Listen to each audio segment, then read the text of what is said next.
রসুল বলেছেন ইহুদিরা এবং নাসারারা 72 ভাগে বিভক্ত হয়েছে, আমার উম্মত 73 ভাগে বিভক্ত হবে, একটি পথ ছাড়া সবাই জাহান্নামে যাবে। এই একটি কারা? বলছে আমি যার উপর আছি এবং আমার সাহাবীরা যেই পথের উপর আছে, এই পথটি হচ্ছে সঠিক পথ। এই পথটি খুঁজতে হবে। এই পথটি কেমনে, এটার উপর থাকতে হবে, এটা একটু বলি, শেষ করবো ইনশাআল্লাহ। আচ্ছা, কোরআন এবং সুন্নাতে কি কোনো বিভ্রান্তি কিছু আছে? নাউজুবিল্লাহ।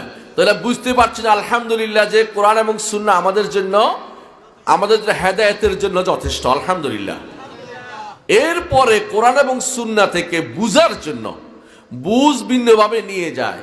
কাদিয়ানী একরকম বুঝে, কোরআনী ফেরকার লোক একরকম বুঝে, বোহরা একরকম বুঝে, বাহাইয়া একরকম বুঝে, শিয়া একরকম বুঝে, খারেজি একরকম বুঝে, এক একজনে এক এক রকমের বুঝ নিয়ে যাচ্ছে।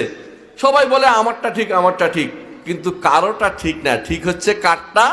যারটা সাহাবায়ে কেরামের বুঝের সাথে মিলবে, যারটা ইমামদের বুঝের সাথে মিলবে। যদি কেউ বলে যে এই বুঝ নিলাম না, ওই ব্যক্তি পথভ্রষ্ট, সহজে চিনে ফেলবেন।